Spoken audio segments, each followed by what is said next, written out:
ఇశ్రాయేలు దేశ చరిత్రలో ఒక సుస్థిరమైన స్థానాన్ని కలిగినవాడు నెహెమ్యా.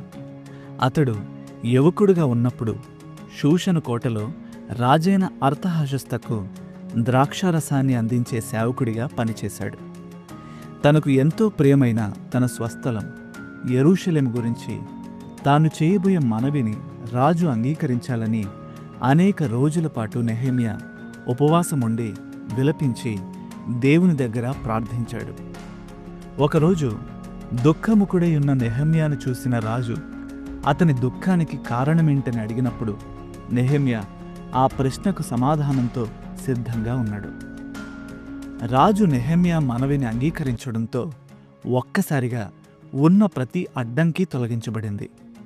అలాగే నెహెమ్యా యెరూషలేము పునర్నిర్మాణ పనులు చేయడానికి బయలుదేరాడు.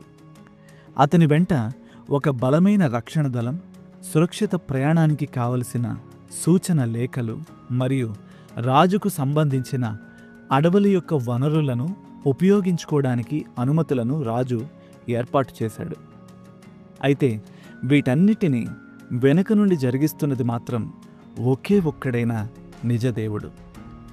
నెహెమ్యా నాయకత్వం మరియు దూరదృష్టితో పునరుద్ధరణ పనులని విజయవంతంగా పూర్తి చేశాడు.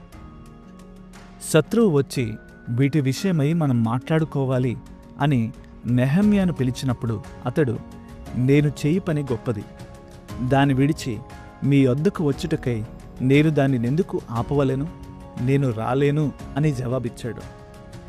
నాయకులుగా మనల్ని మనం పురికొల్పుకునే రెండు విషయాలు ఇక్కడ మనకు కనిపిస్తాయి.